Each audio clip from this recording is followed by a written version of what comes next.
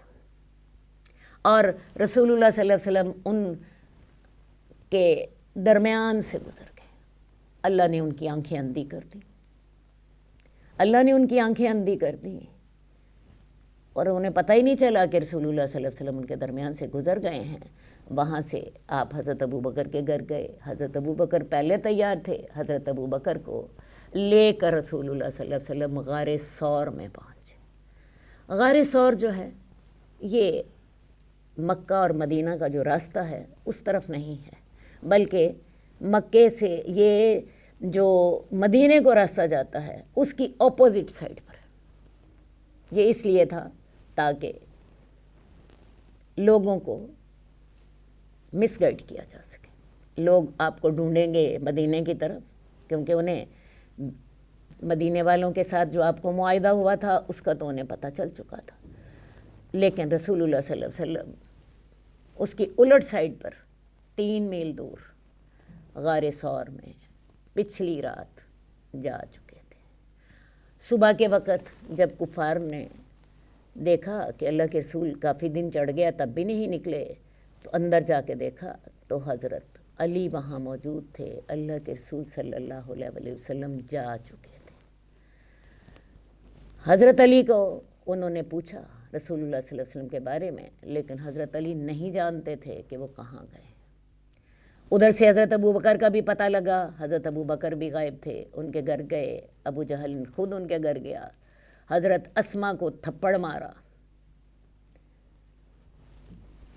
لیکن ان کو بھی نہیں پتہ تھا کہ رسول اللہ صلی اللہ علیہ وسلم کہاں گئے ہیں۔ بہرحال جی اس دفعہ تو ہم یہاں تک کریں گے، اللہ نے چاہا اس کی آگے جو ڈیٹیل ہیں اللہ نے زندگی دی تو اگلی دفعہ انشاءاللہ۔